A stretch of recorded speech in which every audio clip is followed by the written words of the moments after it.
Okay, so here's the way today's lesson's going to work. You and the people at your table are going to work through the activities on one of the pages, and when you're done, you're going to go into this video and you're going to watch me walk through the solutions to those. Now, I know it might be tempting to just go ahead and let the video keep running so that you can just sort of follow along and fill in your paper from mine, but I don't think that's likely to result in the kind of learning that'll lead to good grades on the test. So please do pause this video, work through the first page. When your group agrees on the answers to the first page, then you can resume it and watch the rest of it. Okay, so our warm-up here, we have an expression that we want to write in standard form, factored form, and vertex form. So standard form, all we need to do is to count up how many and what types of terms we have.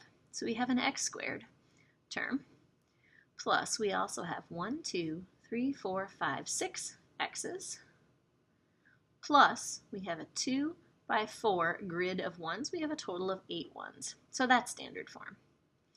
Factored form, then, we want to look at the outside dimensions of this rectangle. This is an x by 2 and an x plus 4. So the factored form of this expression is x plus 2 times x plus 4.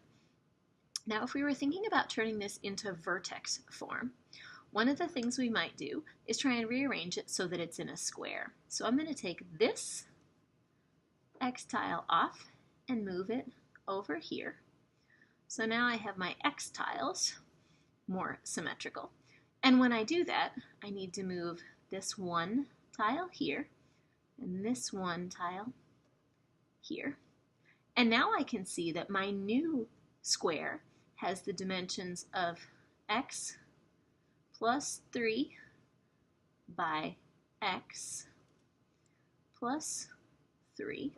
So that's the x plus 3 quantity squared part, and it's missing a single 1 here. So it's that full square minus 1. So that would be in vertex form. Where it says show algebraically that each of your expressions are equivalent, I'm going to show that the factored form and the vertex form are both equivalent to the standard form. So let's start with the factored form. X plus 2 squared times x plus 2 times x plus 4. I'm going to multiply this out using FOIL. The first terms are x squared. The outer terms are plus 4x.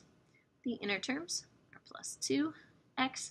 And the last terms, 2 plus 4 is plus 8. When I add those middle terms together, 4x plus 2x is indeed 6x. So I have x squared plus 6x plus 8, which is what I started with in standard form. If I want to do the same thing with vertex form, I'm going to take this vertex form, x plus 3, and I'm going to write it out as x plus 3 times x plus 3. That's what the squared means, is take that quantity and multiply it by itself. I'm going to multiply this again using FOIL.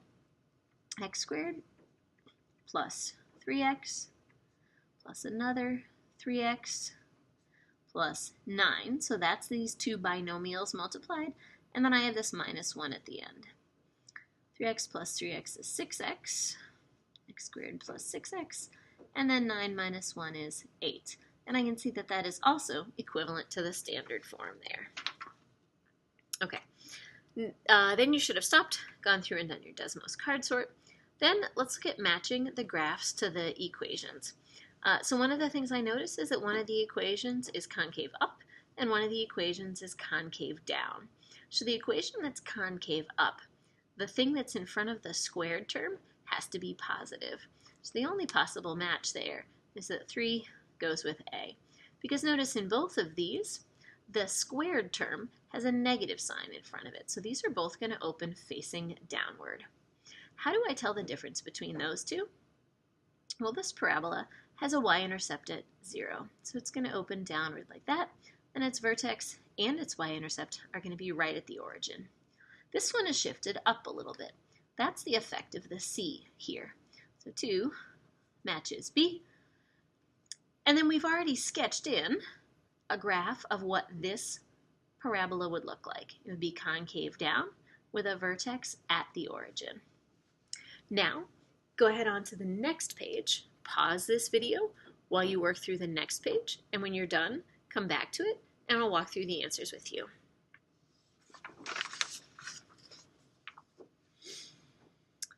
Okay, one of the real-world applications of quadratics is what we call free fall in a vacuum. So the idea here is that an object is falling and there's no air resistance. The vacuum part doesn't mean like a vacuum cleaner. It means that we're going to neglect the effect of air resistance on the falling of that object because it's so small.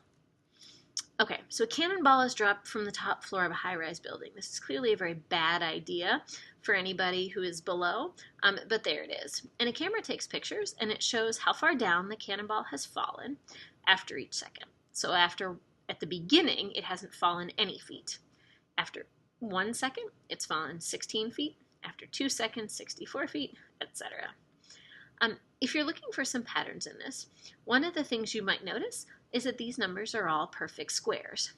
So I might notice that this is 0 squared, and this is 4 squared, and this is 8 squared, and this is 12 squared, and this is 16 squared, and this is 20 squared. And I might also notice that these bases, the things that are being squared, are multiples of 4. So if we were to go ahead and plot this data below, then we have 0, 0. We have 1, 16. Okay, so each little mark on this is 25 feet, so 1, 16 would be somewhere about there. 2, 64, that's going to be between the line for 50 and the line for 75. 3, 144, that's just going to be below 150. 4, 256, just a tiny bit above 250. And 5, 400 is right there. So we're thinking this seems to be a parabola, and that makes sense because one of our terms gets squared. And so we're trying to estimate how far it might go in 6 seconds, right? So we don't want to draw a straight line between those 2 points because we know that a parabola curves up as it goes. So we might estimate somewhere in the range of, I don't know, 625 if we were just plain old estimating based on the graph there. Okay? You might have a better strategy for estimating based on the table up above. And it turns out what that one actually should be is whatever 24 squared is. Right? So that's going to be a little less than that. Okay, so go ahead on to the next page and work through it. And then when you're done, come back to the video and see how you did. Okay. So this guy, Galileo Galilei, yes, that is the Galileo that you hear referenced in the Queen song, Bohemian Rhapsody, found that gravity exerts a force on any free-falling object, and that the distance fallen in feet, d, so d is a variable that represents how far it's fallen, is related to time by this basic function, d equals 16 times t squared. So if an object is dropped from a height of 120 feet, that's where it starts out, how much does it fall in 0.5 seconds? Well, the distance it's fallen in 0.5 seconds is equal to 16 times 0.5 squared. Remembering order of exponents, we have to square the 0.5 first because that's an exponent. 0.5 squared is 0.25. So that's exponents first. Now we can do multiplication. We can do 16 times 0.25. That is a quarter of 16. So that is 4. So it has fallen 4 feet in 1/2 of a second. How many seconds pass before it hits the ground? So if we think about it, that phrase, hits the ground, means that the distance it's fallen is equal to the height it started from. If it started at 120 feet, it has to fall 120 feet before it hits the ground. So we want to take the equation for the distance, d equals 16t squared, and we want to replace the distance with 120 because that's how far it has to fall to hit the ground. Equals 16t squared. To solve this, the first thing I might do is divide both sides by 16. And when I do that, I end up with 120 over 16 equals t squared. To get the t all by itself, I would take the square root of both sides. So I would take the square root of 120 over 16 equals t. Now at that point, I'll tell you that's not really math that I can do in my head. I could simplify the fraction that's inside that radical sign a little bit, but it is just as easy at this point, now that I've done the work I can in my head, to pull out my calculator. So I'm going to take 120 divided by 16, and I get 7.5, and then I'm going to take the square root of that, and I get that t is approximately 2.74 seconds. So that's about how long it takes for it to hit the ground. All right, so now we're going to make a table that shows the distance the thing has fallen and the height at various times between 0 and 4. So at 0 seconds, it has fallen 0 feet, so it's still 120 feet above the ground. At 1 second, to find the distance it's fallen, I'm going to take the distance formula here, and I'm going to plug in a 1 for the t squared. 1 squared is 1 times 16 is 16, so it's fallen 16 feet. So how high is it? Well, it was at 120 feet, minus the 16 feet down it's fallen. Now it's only at 104 feet. At 2 seconds, I'm going to do the same thing. I'm going to plug in the 2 for the time. 2 squared is 4, times 16 is 64. So it's fallen a total of 64 feet from the 120 that it started with. So I'm going to take the 120 and subtract off the 64 feet that it's fallen. So now its height above the ground is 56 feet. Now I'm going to try 3 seconds. So I'm going to take 3 and plug it in for t. 3 squared is 9, and 9 times 16 is 144. So the distance it would have fallen in that time is 144 feet. Well, but wait a minute. This seems to not make sense.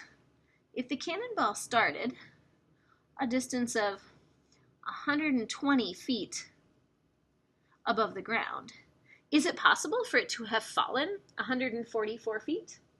That kind of implies that it fell these 120 feet and then it went another 24 feet underground. And unless this cannonball had some very strange properties, this is unlikely to happen. So it looks like it doesn't make sense to plug this in. And in fact, this matches what we did in the previous problem. Because in the previous problem, we said that between 2 seconds and 3 seconds, when t is at 2.74 seconds, that's when the ball is going to hit the ground. That's when its height is going to be 0. So what we should be able to do then, since this didn't make sense, we should think about some other numbers. And it says between 0 and 4 seconds. We know that the highest number it's going to make sense to plug in for the time is 2.74. Because at that point, what we figured out in the previous problem is that it will have fallen 120 feet, and its height will be 0. Now for the remaining time, let's see, have we already done any work? Oh, hey, look, up here in number 1, we already calculated that after 1/2 of a second, the distance it's fallen is 4 feet, and at that point it would be 116 feet above the ground. Now, the fact of the matter is that the items in our table are out of order, and if we were going to continue working with this, I might resort these so that they went 0, 0.5, 1, 2, and 2.74. But given what we're doing next, I'm not going to do that. Okay, which of these is a reasonable expression for the object's height at time t? So when I think about this, this one says it started out at 120 feet tall, and its height, at the height of 120 feet, and its height kept getting smaller over time. How much smaller? Well, 16 times t squared, where t was the number of seconds. This one seems to make sense. This one, this doesn't really seem to make sense. This says that the height it started at is 120 times the time squared. That doesn't even make any sense, so not that. This one seems to say that its height is going up as time passes. As I plug in bigger numbers for t, I'm adding them to 120, so this one would be getting bigger and bigger. This doesn't match an object falling. This matches an object rising, so not that one. And this one says that it started at a height of negative 120. Again, that says that it starts buried 120 feet down in the ground, and obviously wouldn't fall very much from there. So really it's only that first one that makes sense. Go ahead and continue on to the next page, which is actually your homework and your exercise sets. And I will go over those when I return to class with you next week.